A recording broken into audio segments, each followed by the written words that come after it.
We are back with Jake calling in from Georgia. Jake's recently been divorced and has been questioning his sexuality for quite some time. So this is probably difficult to speak about. And Jake, pronouns are he, him. I really appreciate you calling in. What's on your mind? Hi. I'm 34.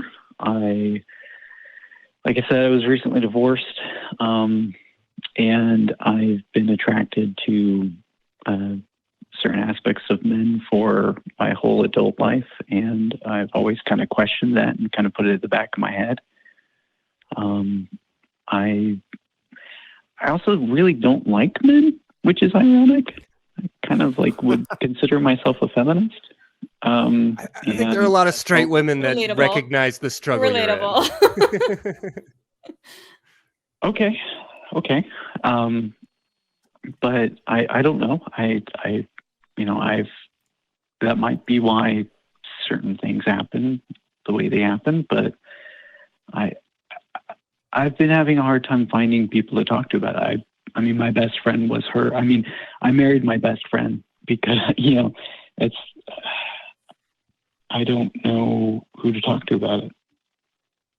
Yeah, so if I understand it right, you are in a marriage, it's going okay, you're enjoying the connection, No, but you're also struggling with some pieces of we're- your identity? Help me understand. No, we've been divorced for a little bit now. Okay, yeah, I'm sorry, It I missed that piece of mutual. things. It's okay. It was mutual. It's fine. But I don't know. I'm questioning things, and I'm trying to figure out how to navigate that safely. And it doesn't seem like there's a lot of support for people my age, in particular, other than at least locally here my experience has been more like hookup type. I don't feel safe. Yeah. Yeah, I Jake, hear that. I can totally identify with what you're saying. I also was in a straight relationship for a long time. I have 3 great kids from her, and we're still friends. But I was asking myself those questions for a long, long time. And it was so difficult to finally admit to myself and come clean with myself and with her. And I tell you, man, once I did, it got so much better, and it takes practice. Like you just got to kind of jump in the pool when it comes to that kind of thing. At least for me, I'm not trying to give you advice, but for me, that's what helped me, was just to come right out and own it. And I was surprised by how many people were supportive. I was surprised by a few people that weren't. But to quote Dr. Seuss, those that mind don't matter, and those that matter don't mind. Fair to say. I mean, Jake, are you at a place where you feel like you recognize what your orientation or sexuality is broadly? I mean, I don't think any of us know exactly who we're going to be attracted to until we meet that person, and all of a sudden we are. But do you feel comfortable with who it is or what it is that you're looking for? I mean, I know I'm sapiosexual. I know that I am attracted to females for sure, but I am also attracted to females that are more powerful, I guess. Dominant. I'm also attracted to certain men that have a very specific spark. I don't know how to describe it. Sure. But I don't know. I have always, for Halloween's, most years I would dress in drag as like a joke kind of thing, but I enjoy it quite a bit, and I like to. I don't know where to go about that. I don't know how to explore that. Yeah, well, we talked a fair amount last week about exploring gender through pornography, and that may or may not be the healthiest or best choice for everybody. But if you are wanting to have, like we were talking about with Erin earlier, these experiences in a private setting and format, I would definitely encourage you to explore your gender in that way. I mean, there are not a shortage of websites on the internet that are specifically oriented Yeah. around dominant women and around exploring or tiptoeing into a bi-curious or male interested type of gaze. Uh, Otherwise, Nate said that the best strategy here is to kind of just jump in, but I can also recognize why there might be a bunch of barriers to that. So what kinds of things are getting in the way or maybe slowing you down right now? Community. Where I live in particular, it doesn't seem like there is much of a community here. I could just be completely oblivious to it, to be honest. But I don't know how to find it. Also, my support system is it's non-existent, which has been pretty hard. The what has been? That his support system has been non-existent. And that's tough, man. I wasn't trying to tell you that might work for you. I'm just saying that's what worked for me. Sure. You might look into making a FetLife account. We've talked about FetLife. FetLife. Oh, yeah, I'm sorry. FetLife. I mean, no, even that's just... okay. You can take my advice. I'm not that well. I mean, I have less to offer in here. I was just gonna say that, like, I think everybody here can relate to feeling completely alone, and maybe not in the exact same way, but that the thing I've come to learn is that there are communities everywhere, even as niche as you may feel in whatever it is that you're trying to navigate through right now. There are communities, and maybe even specifically in the same town or city as you, but regardless, there's communities that are like online that you can talk to and bounce ideas and explore that area of your life with. Nate just brought it up. There are communities like FetLife where you can go on and create a bit of a social support network and meet people who can maybe help you work through some of these things. I was also going to say, kind of similar to what Christy said, I'm not a professional in this aspect, but I can understand going through maybe I haven't taken a good enough look at my own sexuality and where do I actually fit on this kind of spectrum of things, and how do I even figure that out? I think that was some of the ways that I have done that as well, because I came out of my faith, obviously just being in a heterosexual relationship and never even wondering whether I had any other kind of preferences or leanings, right? So I had a time where I was trying to like figure that out. And for me, one of it was looking at different kind of porn and reflecting on fantasies and what kind of things go on in my head. So taking the time to really like reflect on those things too helped bring clarity to me. Yeah, and I'll say, Jake, that FetLife can be great because it can connect you with communities that surprisingly are not necessarily going to be rushing to have sex with you, right? Like there's opportunities for munches and things like that. But also there's value in setting up a Grindr profile and having that exploration. And I want to stress that no matter where you are, you can set up a Grindr profile and there will be men on it. That's just one of the facts of the universe. And I can absolutely appreciate, Jake, why it might feel like you're not ready for that step, and that's okay. But as you're working to build your support network around you, I just want to make sure you know that no matter where you are, that is a sincere option that's ready for you when you're ready for it. My the only other person I told about this was my realtor, actually, and he suggested me getting Grindr, and I did.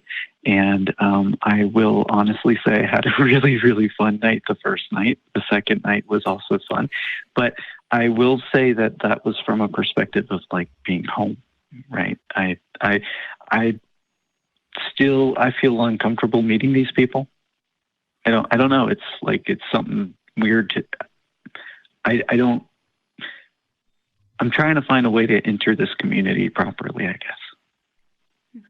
Yeah, and I appreciate that. And I always hope and expect that new members would be respectful. And I would definitely encourage anybody who is struggling with their sexuality and looking to maybe grow and expand and work through some past trauma or some uncomfortable stuff to go slowly, to be mindful, but without wanting to put too fine a point on it. I really think that what Nate said earlier about there's nothing to do except to do it is kind of true. So, go at a pace that feels right for you. If you need to, shut all of those apps down except for like one day a week or one day a month or whatever else, that's completely valid. Go at a pace that feels right to you.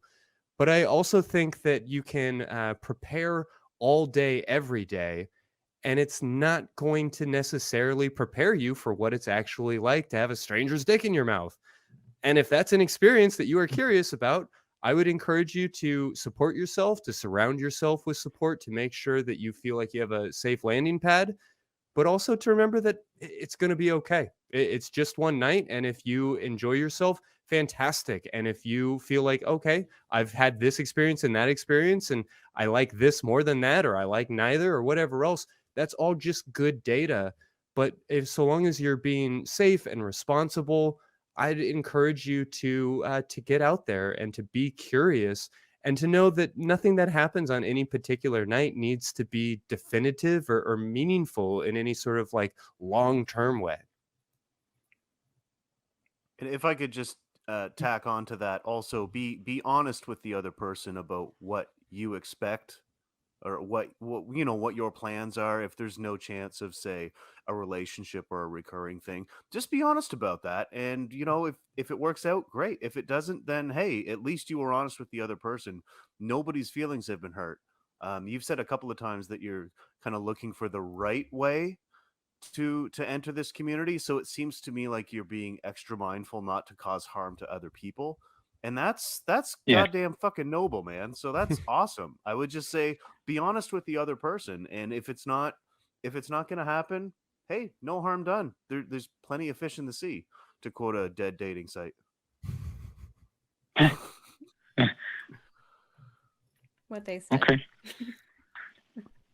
All right, Jake. Well, and also, real quick before you go, I mean, coming here to this show is a great way to find some of that community.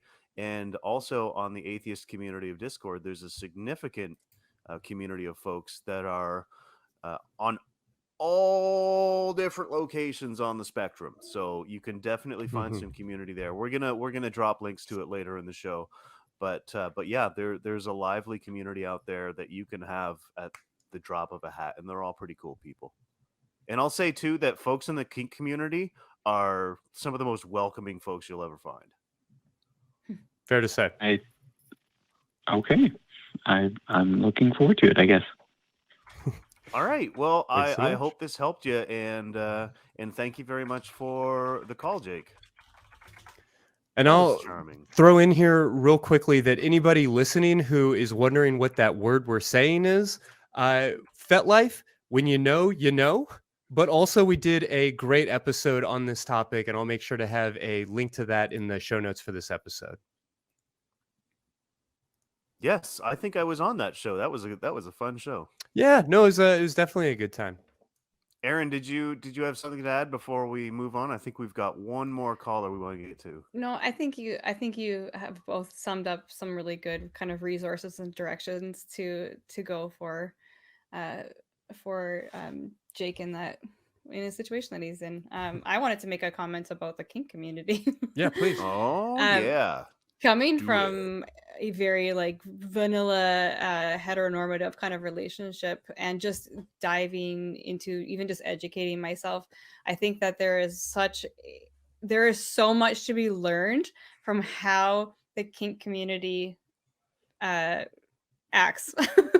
Like, I don't know how else to say it other than the emphasis on consent, the validation of everybody. Oh my gosh, I wish that regular everyday sexual education was conducted in the way in which the kink community conducts themselves, because holy, there's so much to learn from that. There's been I grew up in it was all that stuff was always so demonized, and it's been nothing but the exact opposite. Everything that I've looked into, every little bit that I explore in that area of my life, I'm just like, wow, like this is how it should be set up. This is how vanilla relationships should be set up. The concepts that are promoted very heavily and are taken very, very seriously in those communities. For anybody who is like curious about that, like that is one of the most welcoming and safe kind of communities that I've interacted with at all. And I would sincerely say, and I would really challenge the most monogamous, vanilla, cishet person watching tonight, the person who has been in a happy, healthy marriage for 30 years and has no interest in having sex with anybody else and has no interest in kink.